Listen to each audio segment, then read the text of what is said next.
share with me, and I'll share the recording with others. Hopefully somebody will join soon. That sounds great. So we are part of the Resiliency Think Tank here at Lamar University. The think tank is a program that was created especially for undergraduate students from different academic disciplines to be able to engage in community outreach activities. And then throughout those activities, they're conducting needs assessments to identify what needs exist in the community. Then that we come back as a team and we look at the needs that have been identified and we develop service learning projects to respond to those needs. Ideally, each student looks at those needs from the perspective of their academic discipline, and then we're able to develop some really amazing projects.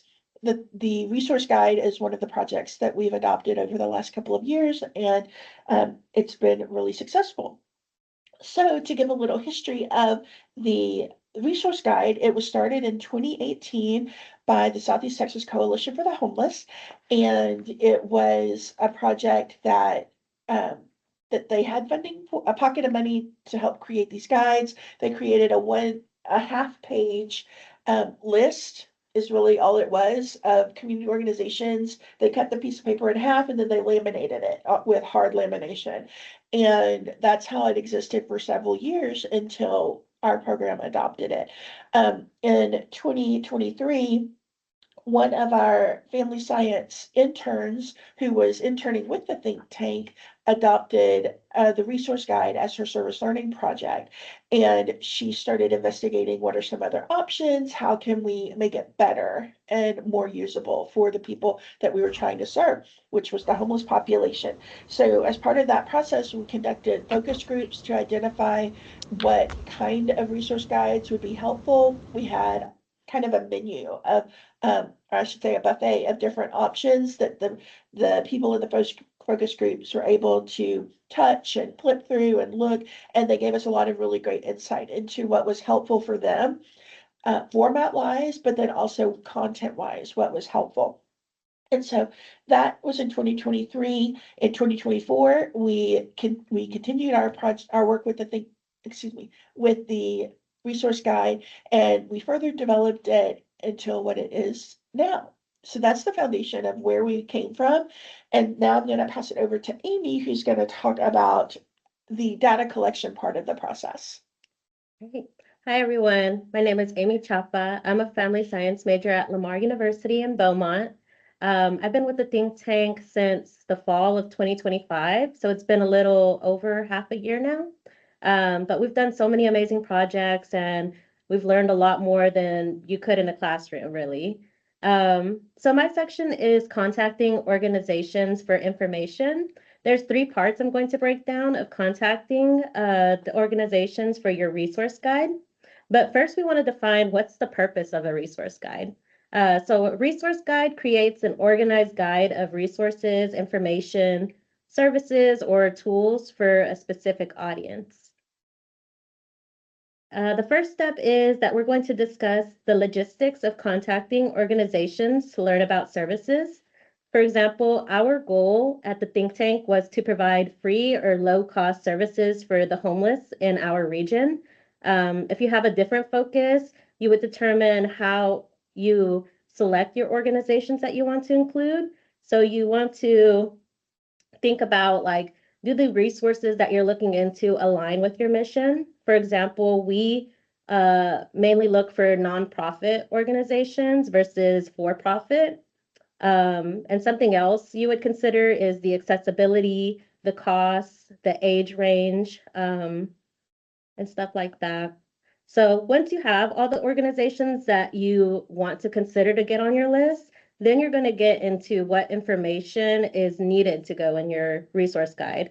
We included their names, the address, phone number, email, or website, whichever was the best way to contact those organizations.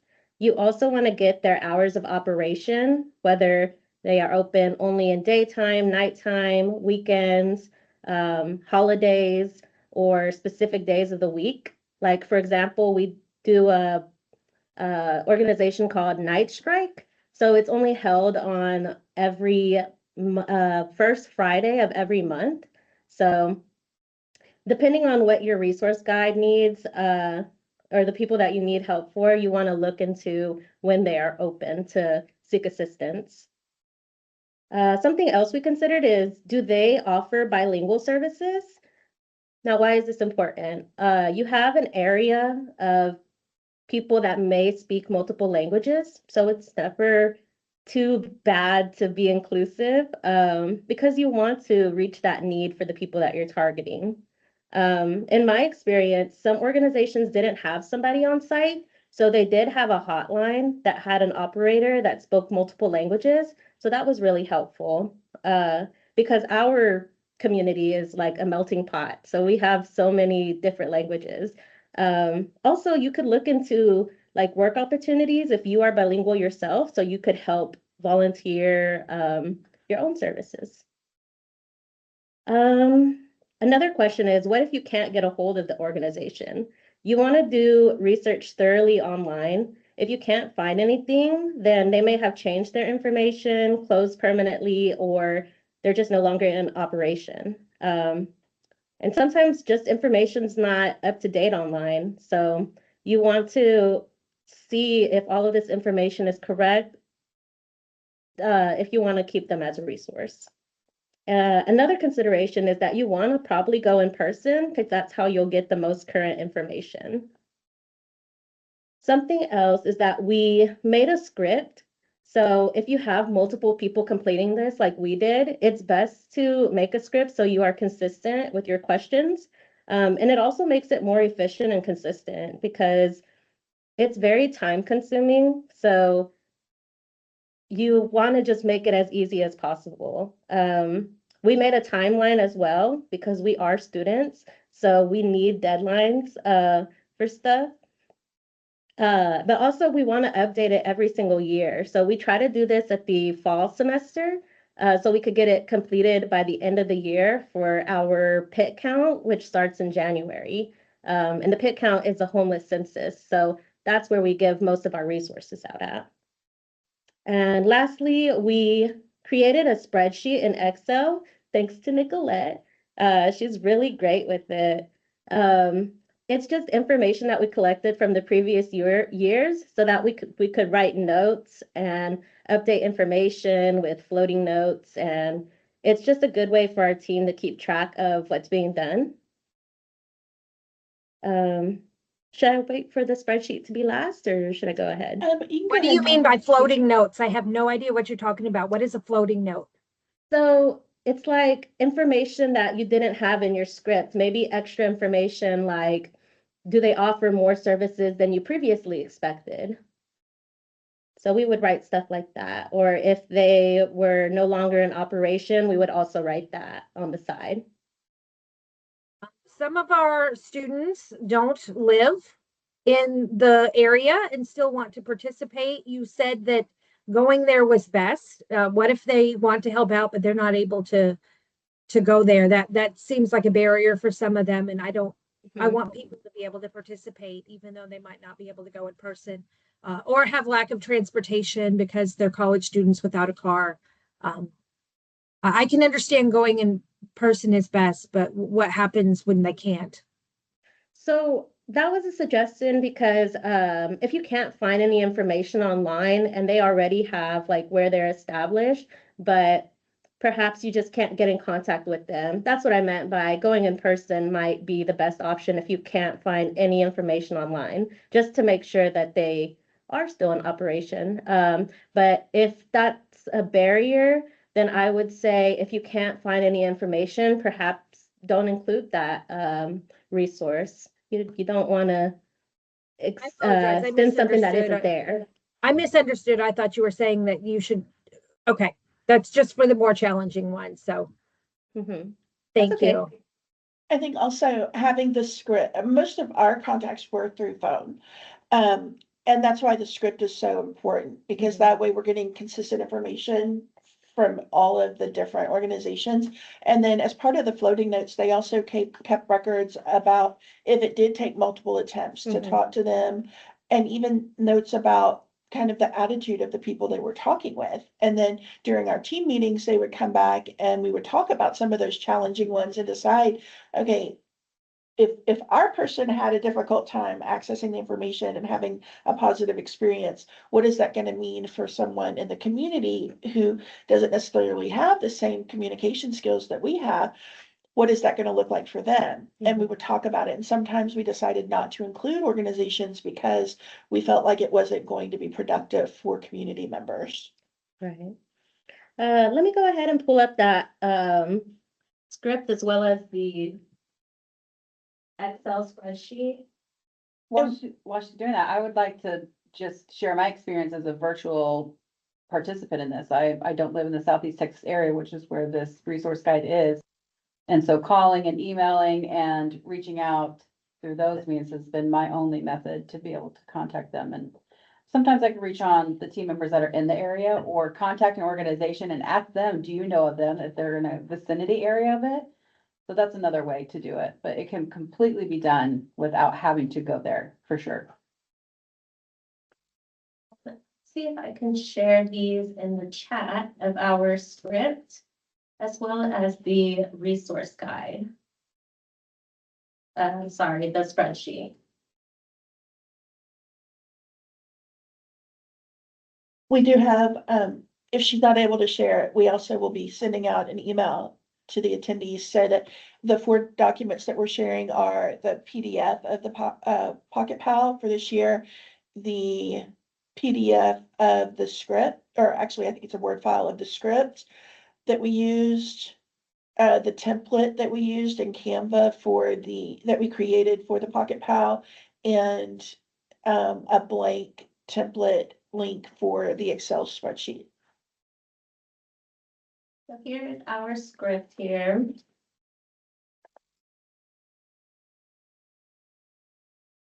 And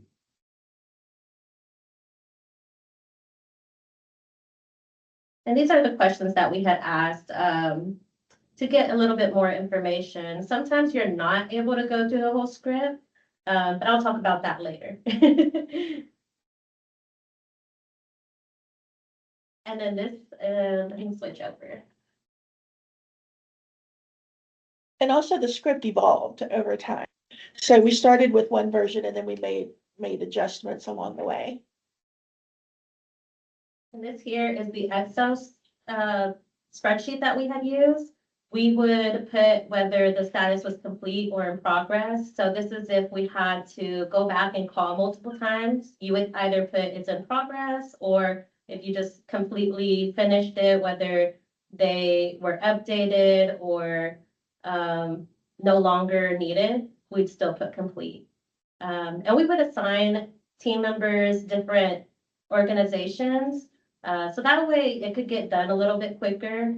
And we would just write down who would take the phone call. So even if you were assigned, someone else could still take that phone call. We would also put what date the organization was contacted and what time they were contacted. That way, because if multiple people are working on it, we want it to just be organized. We also had the service category. So that's like if it's medical, clothing, food services, we would write that in this area.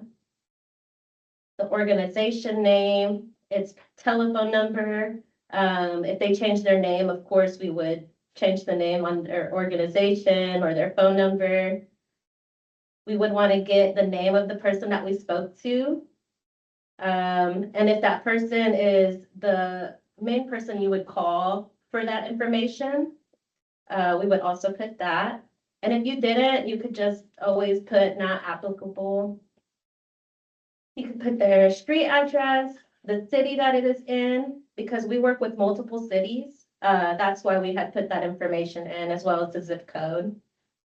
Whether the organization responded to our contact efforts, if the information that we had was correct and current, or if we had to update it, we would put yes or no, or whatever else information you needed. Did the organization confirm to be on our Pocket Pal resource guide? That's always good to ask if they do or do not, due to many reasons, whether they're taking clients anymore, or if you have to schedule. We also asked them if they wanted physical copies of the Pocket Pal. So we're actually in the process of shipping those out to the people. We plan on going in person, but you could also ship it. We also asked them if they'd like a PDF version sent to them, so we would just grab their email and put that in this section. And this is where we put our floating notes at.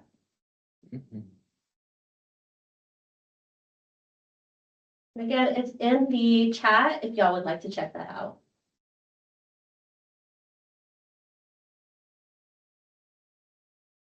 And within the think tank, we use Microsoft Teams, so we have these documents shared so that any of us can access it at any time to check in on how it's going. Nicolette is my grad assistant, so she kept tabs on kind of what has already been done, what do we need to jump in and help with.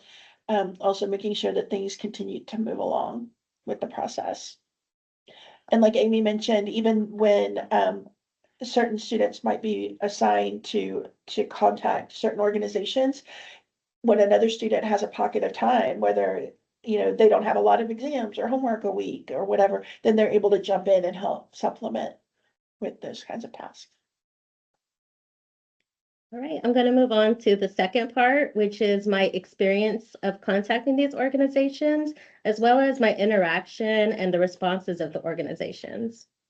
So my experience with contacting the organizations, some places don't respond, as I mentioned, or we couldn't find the most recent information. So we took the decision to remove it from the Pocket Pal if we just couldn't find any information about them or if they had closed.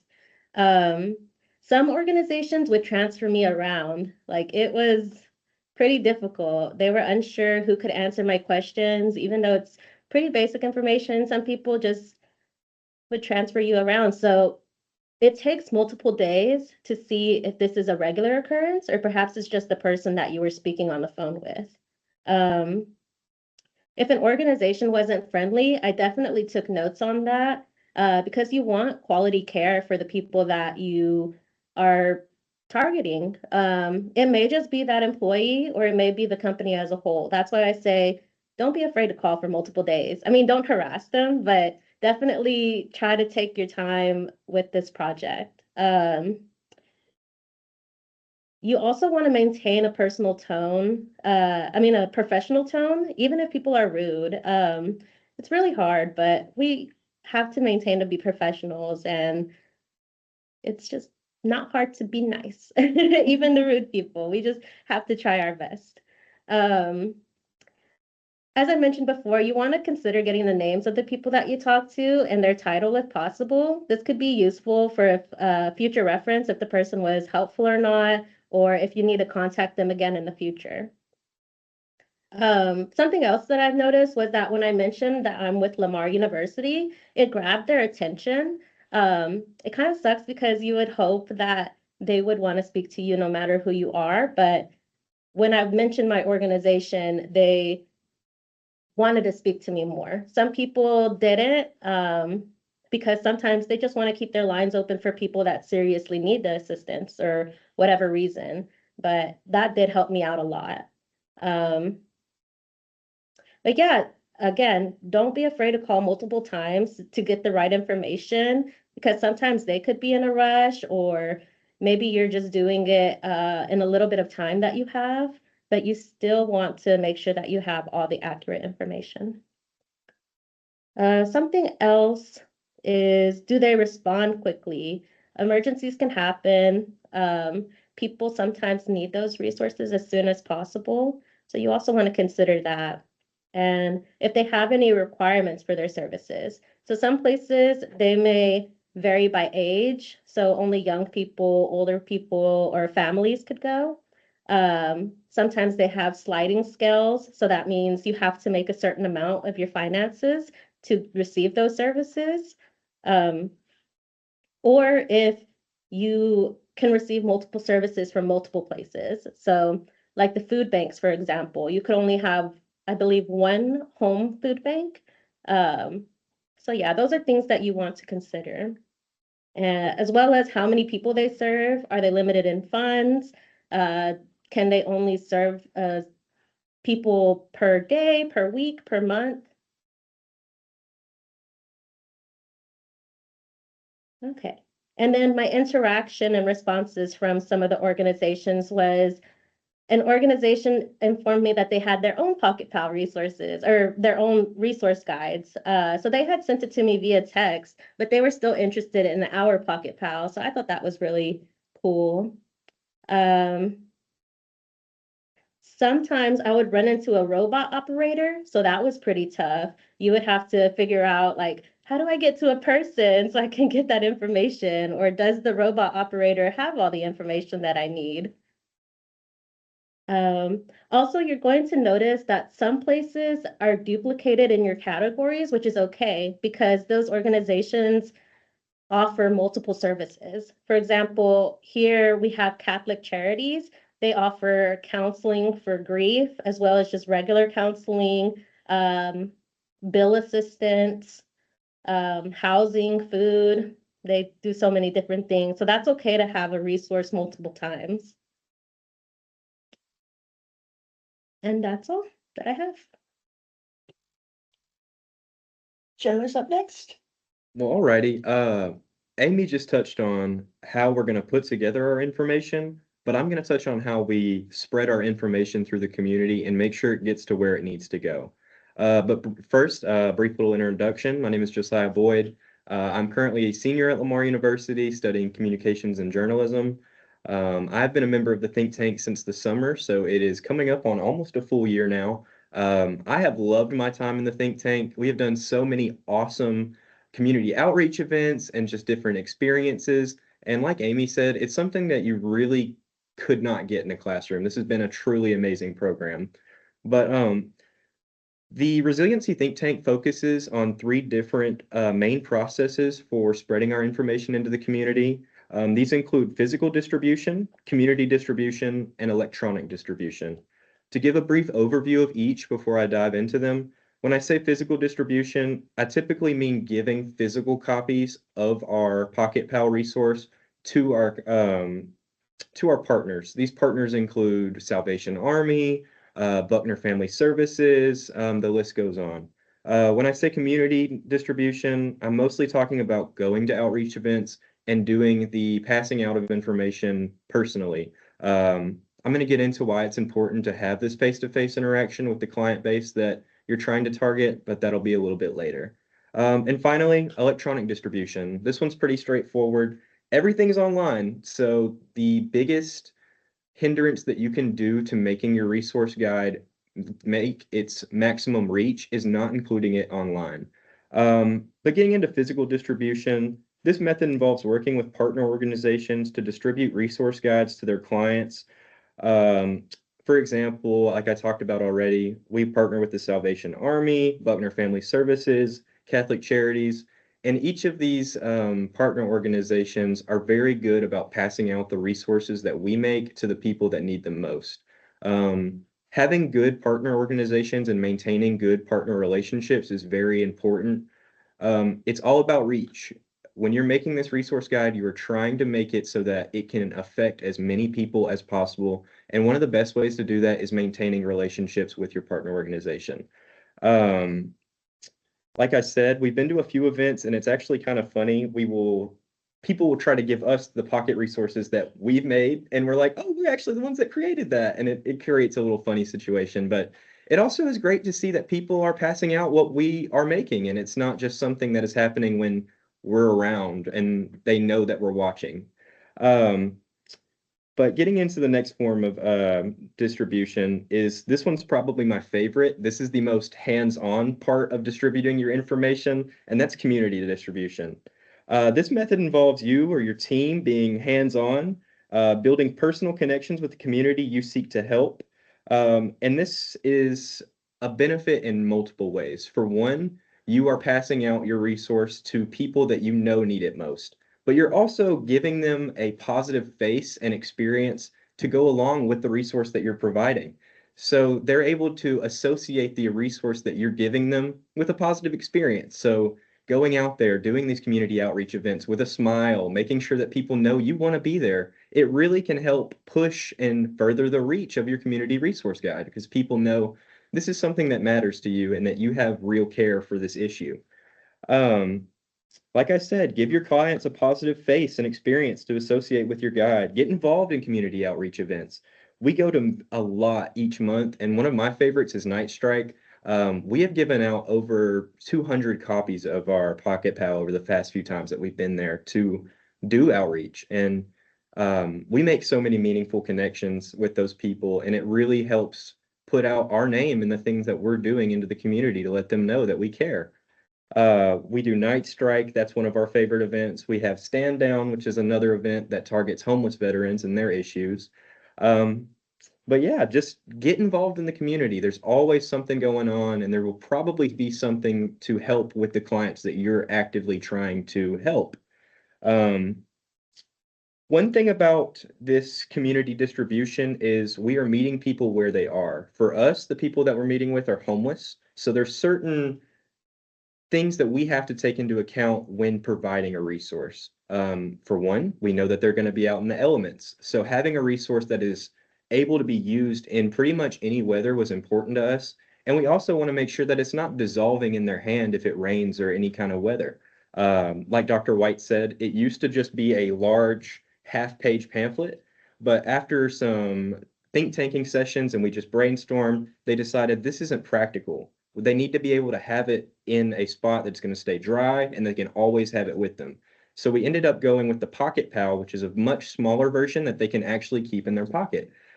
This was very important because, again, meeting people where they are. Not everybody is going to be able to keep up with a full document and make sure it doesn't get wet. And it's also on waterproof paper. Right, that's what I was just about to get into, is we made conscious, intentional design decisions when we made our resource to make sure that it fits our clients. One of them, waterproof paper, that's a big thing. But we also wanted to make sure that our font was big enough and readable. This is something that matters. I mean, if they can't read what's on our paper, it's useless. And we also created a small map of the area, and that can be used to help people locate resources, especially if they're on foot. But those were the intentional designs that kind of went into our community distribution process. Lastly, I'm going to talk about electronic distribution. The world is all digital. Everything, all the information that we pretty much have, you can find online. And like I said in the beginning, the biggest hindrance you can do to your resource guide is not making it available online in a digital format. We have so many different organizations that want our resources and want to be able to have them published on their site, but you can't do that unless it's electronically created. So we partner with the Southeast Texas Coalition for the Homeless, and they actually have our resource guide, a digital link on their website. This is important because it allows users that are interacting with just their website to go and see that, but they're also partnered with over 280 different organizations, which means that our resources is able to extend to those groups as well. Making sure that your resource guide is meeting its maximum reach is very important. And the best way to do it is disseminating your information properly throughout your community.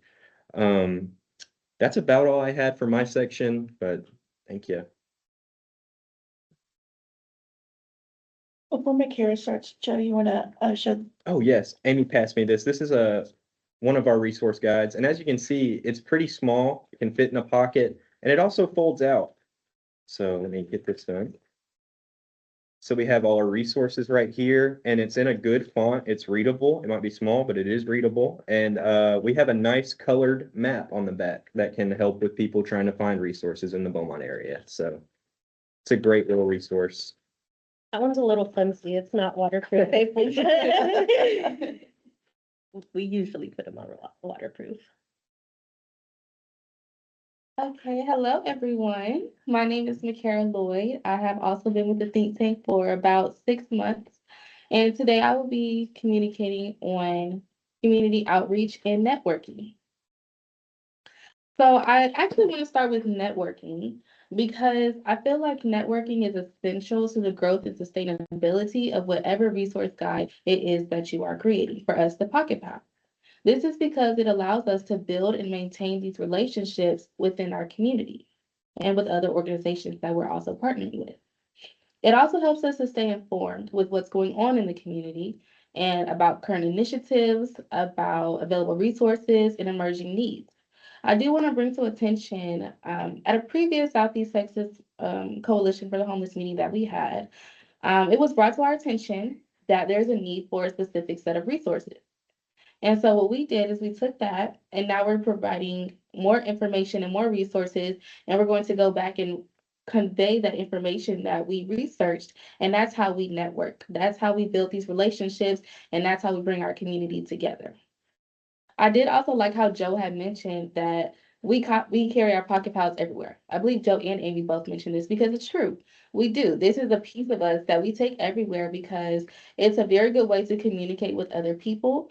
It's a good way to convey your mission statement and what you're about and what you do. And if you're able to articulate what you do in the community and what you stand for, excuse me, it's a very good way to exemplify yourself and to provide a little bit of information about you and to build those networks and those connections, because people are drawn to your intentions.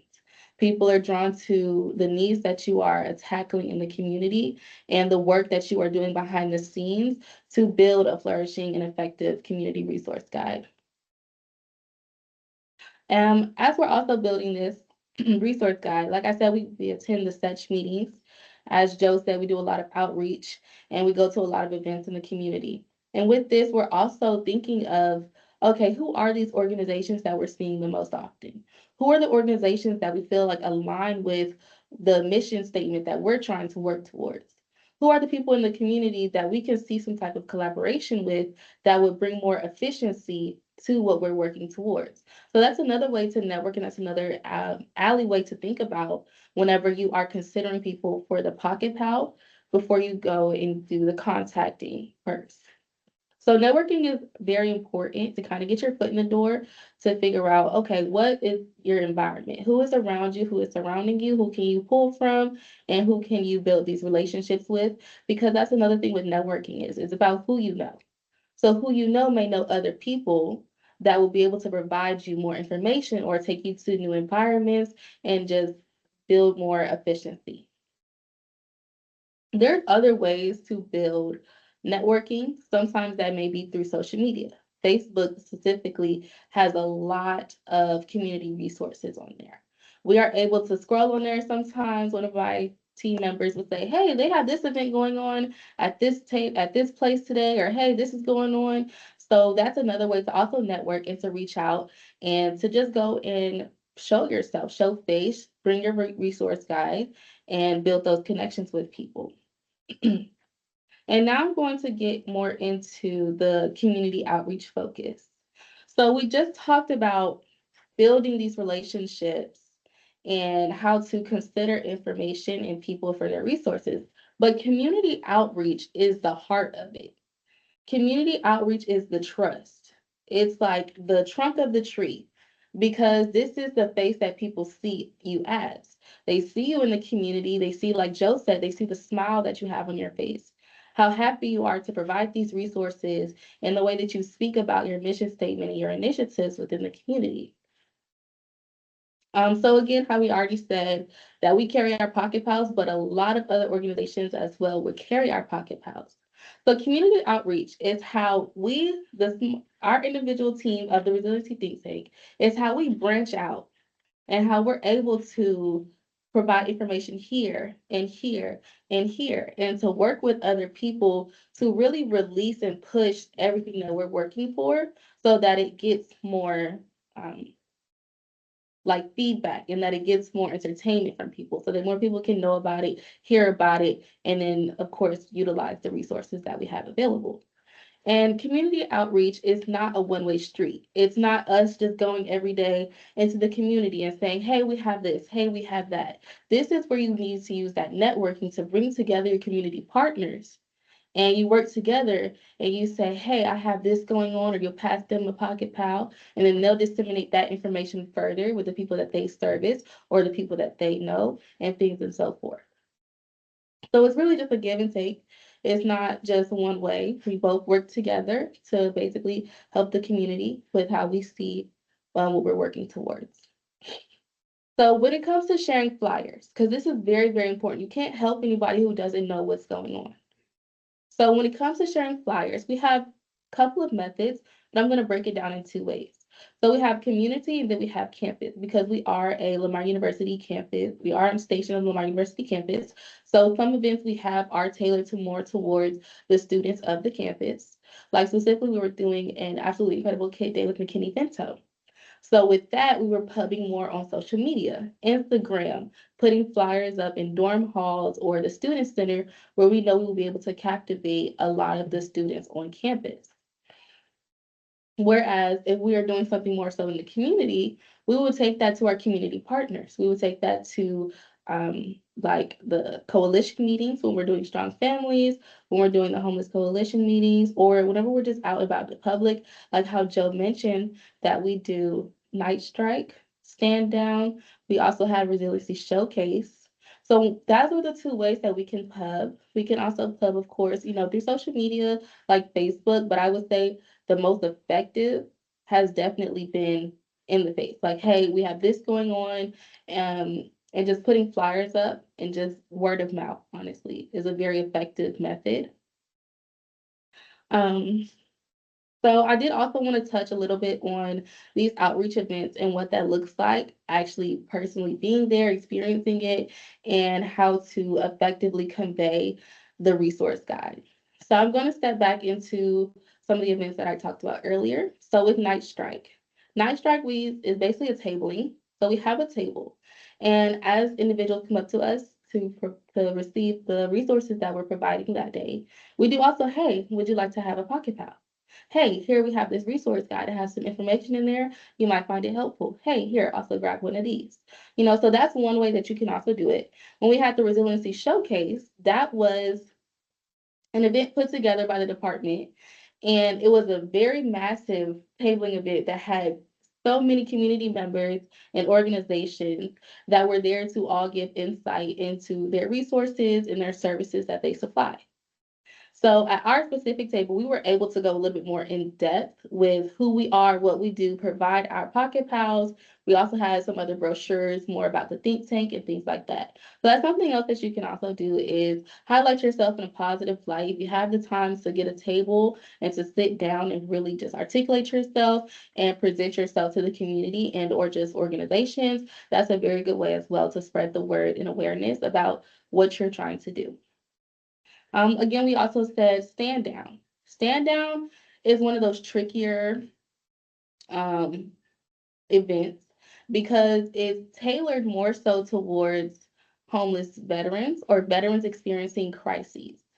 So that one's a little bit more tricky, but we were still able to participate because on our Pocket Pal, we have categories, we have resources, and we are a very old way. We satisfy a lot of situationships that could possibly arise. So with that being said, sometimes it's good to be able to generalize things and to be able to have multiple perspectives on things. So that's something that we did as well with that. Oh, yes, one more thing. While we were also at some of these events, we are sometimes approached with collaboration efforts. So this is something to take into account. It's okay to say, hey, thank you. I'll take your information down. Can I have an email? Can I have a business card? And then you can forward back out and reach back out to them later. And you can set that up, but that's a very good way to network and to build in the community because collaboration is very well because it brings the people that you know with the people that they know, and you were able to come together and build something wonderful with that. I believe that might be everything that I have to say today. So thank you. So that'll circle back to me. And I think that was a great setup because one of the really important pieces when you're getting started with this process is to identify what is your purpose, what is your goal, and to really thinking critically about that question before you get started. If you don't establish your purpose or your goal, then it can become overwhelming very quickly, and you can be so diversified that you're not really helping in a distinct way. So when Makara talks about organizations asking for collaboration, We're always happy to take invitations to collaborate. And then we evaluate the opportunity to decide, okay, does that fit with our goals as the think tank, where we're focused on resiliency building, specifically with homelessness? And if the opportunity for collaboration doesn't align with that, then we thank them for the invitation and we decline. And we move on to something else that does better fit with what our purpose is. Same thing with creating a resource guide. There are, in any given community, there are probably thousands of resources that are out there. And if you had no purpose to the resource guide you're creating, it could end up being a 100-page document. And so you really have to think about what is the goal, who is the target audience, and what kind of information do they need to build resiliency, because that's really our focus. That really reminds me about something that Joe said about the engagement activities, that when we're handing out Pocket Pals and we're talking to people experiencing homelessness and providing this resource, it gives us a way, almost like a little miniature focus group, that in that conversation, we can find out more about what needs they have. So then we can come back and look at the resources we're providing to decide, okay, are we hitting the mark, or is this an area of service that we didn't even realize needed to be there? And then we can reevaluate that for future additions. And so I think all of these things tie in together beautifully. For the logistical part of the process, Amy talked a lot about the data collection and about the spreadsheet. All of that was available to any of us at any time so that we could jump in and see how can we help. Also to just kind of keep an eye on where we were with the process. We used all of those resources available through Teams and through Lamar as an Outlook or as a Microsoft campus. So we have access to Outlook and Excel and all those things. We also have a think tank email. It's thinktank@lamar.edu. And so Amy and I really follow a lot of Facebook groups that deal with poverty and homelessness in the community. And so sometimes someone will make a comment about, oh, I wish there was something that had all these resources listed. And then we can jump in and say, oh, yes, there is. There's this resource guide. Send an email to thinktank@lamar.edu and let them know how many you need. And so that's another part of the outreach that we use. Funding is definitely important. For our purposes, funding has previously come from the Lamar University Center for Resiliency. They funded us for the last 3 years. And thankfully, they fund our student research assistants, yay. But then they also provide financial support for our projects, including like purchase of the waterproof paper. Another thing that we've done in the past was we had a partnership with the local library system. So we were able to purchase these display things. So we could put Pocket Pals, and they put them out on all of the checkout counters in their libraries around the city. So that's another kind of expense that we've used grant funds for. Let's see. I don't think anyone's mentioned the output so far for the Pocket Pals. So in 2024, we produced and distributed 1,500 copies. And in 2025, we produced and distributed 2,500 copies. That's a lot of Pocket Pals. A lot of folding. A lot of folding, for sure. And so this year, we anticipate staying on track with the 2,500. So the footprint of this project is huge, and it's impressive. They've done amazing work. I'm so proud of them. And so I think that ends all of the main things we needed to say. So now I will ask if anyone has any questions.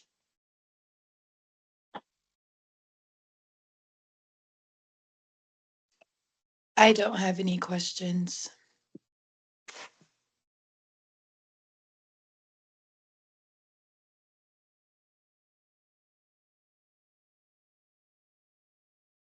Dr. Cantu, I'm trying to think.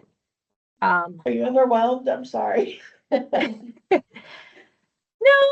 not overwhelmed. I'm just, this has given me a lot to think about. They are not, the people that have tasked us to do this aren't really looking for any kind of connections and advocacy yet, but I mean, it's definitely something to think about in the future. They tasked us to come up with something small. So this is definitely a bigger project than, I mean, it could turn into something more, but this is definitely a bigger project than what we were tasked to do. I know Dr. White knows, but to give the think tank kind of some background, we in Nacogdoches have a grant. I don't know where the funding is. It was public. I don't know. It's anyway, there is, they are looking for more, similar to kind of what you're doing. They're looking for more community advocacy. They won't want just the resiliency tank or the Boys and Girls Club or the Catholic Charities to do their own thing. They said, we're better together. So you can come up with projects and we'll fund them, but it can't just be, oh, the Boys and Girls Club or the resiliency think tank or Catholic Charities wants money. We've been really focusing in our university on student parents. Student parents who are students really are, I won't say marginalized, but they don't have a lot of resources on campus, or at least this campus. Like, they wouldn't give us changing tables for babies, and they're like, you're college students, why do you need a changing table? Why do you need a high chair? So several people on campus have been advocating for small things. And one of the things that they wanted, that they're working on, is getting 2 study carrels in the library that are designed for infants, just someplace to even go for a few minutes and have your toddler stay corralled, for lack of a better term. And they wanted to involve other members of the community. So they wanted us to come up with resources for these parents. So we are actually housing our resources in the study carrel. So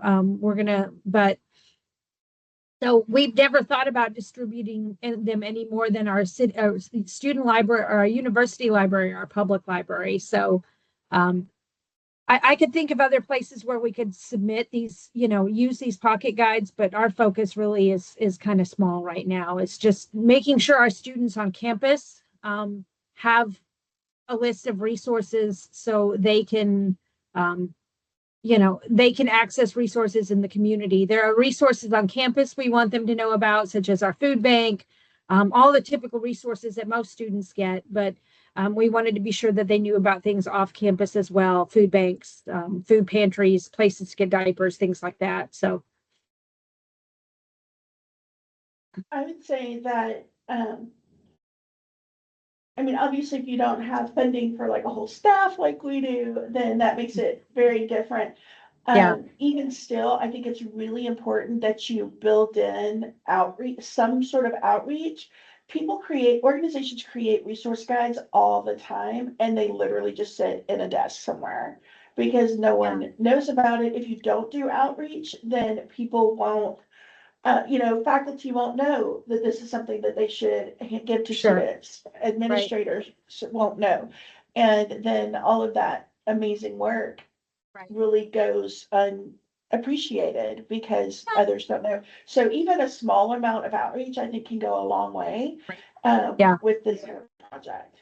No, I agree. I totally agree. And I think it runs into, and I know you guys are talking about, community outreach, but I think the same things happen at universities too. Like University Lamar will have some new tutoring initiative that's really cool. And I know this is not related to the resiliency project or anything, but if nobody knows about the new tutoring initiative that you guys got, that if you do 5 tutoring sessions, you get $20 or something, if nobody knows, then and teachers don't get the word and staff don't get the word out, then, it's wasted that we have this cool thing.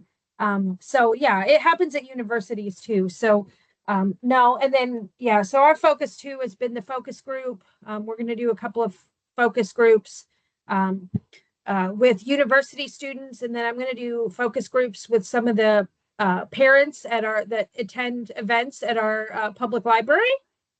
So because like you said, you have to make sure that we know what they want, because I mean, if I think they want, something and it's not something they're interested in, then it's a waste of space on my pocket guide. So I think Amy was gonna say I something. was just saying, it doesn't have to look exactly like our Pocket Pal, because I think about the interns, they have to also make their own resources and they're just individuals, so they'll Right. have to find a way to do all the work themselves. So it's doable. It just no, won't look absolutely. like I ours. agree. And I know that when I talked to Dr. White a couple weeks ago, she had mentioned about the need for the QR code, and like that was just something that people had said, oh, we want a QR code that makes our Pocket Pal, our Pocket Guide cool. And then thinking about too, like websites, I wish I don't know where to house my, Pocket Guide. We're working right now at the university to make some changes for parenting students. That doesn't, I mean, obviously that doesn't encompass our community. But for example, one of the things we noticed is we had a focus group of parents that were not related to, specifically the Pocket Guide or anything. We're doing a lot of research with parenting students, period. And one of the things that they mentioned in the last focus group or, meeting was our website says student parents and yes. Wait, I don't know what it says. Parenting students or anyway, the way the website is written, people assume that it's not for students who are parents.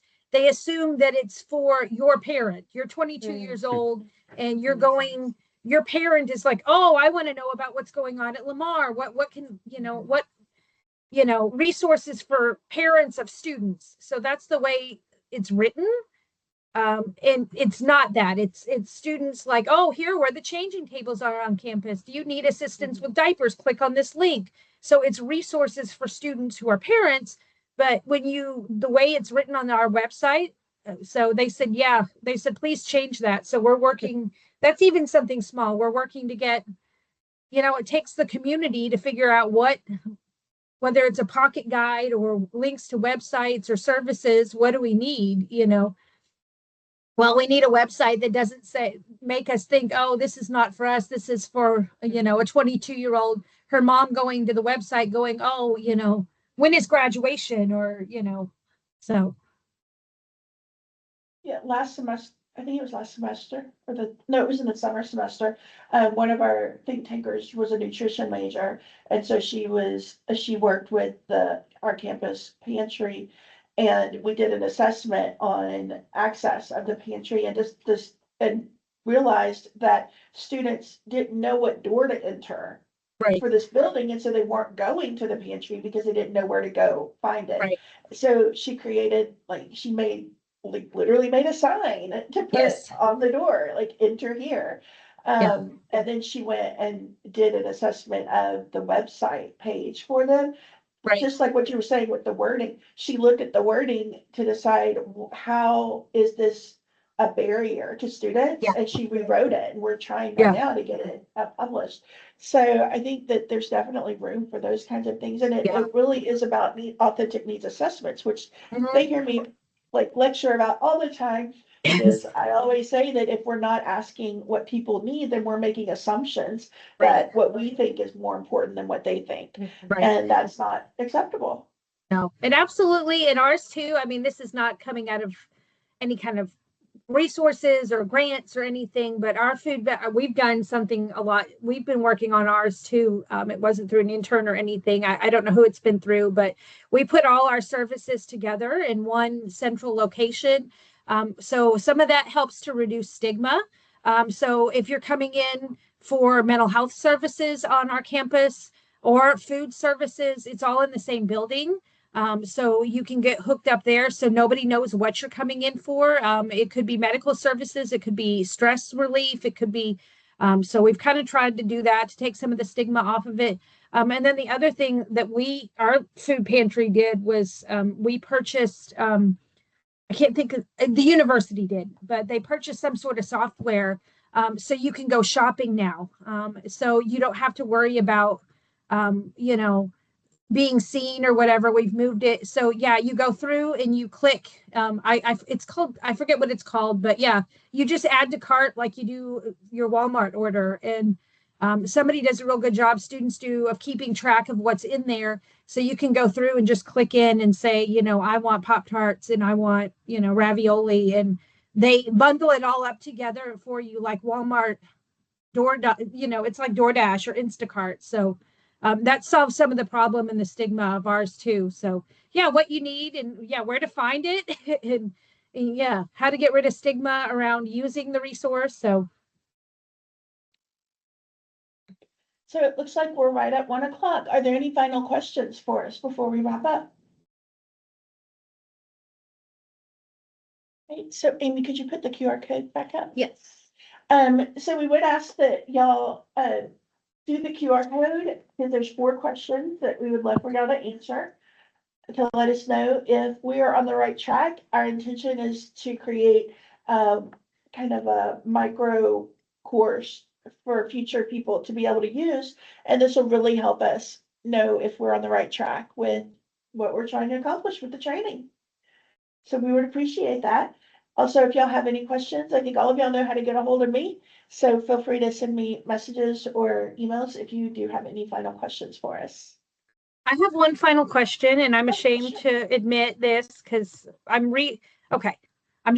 So did you send the invite out to just us, Dr. White, or are there other, like Lamar or other students on here too? There's some Lamar interns on right now. Okay. All right. I was just making sure because these 2 lovely ladies that are with us didn't look familiar to me. But then my thought was, oh my gosh, if I don't know these students, I'm going to feel horrible. So I didn't think that. So Libby, you're at Lamar too, correct? No? Yeah, I am. Okay. I'm All right. an I was online- just double checking because I actually looked up Chloe in our faculty thing and I was like, no, she's not a student here.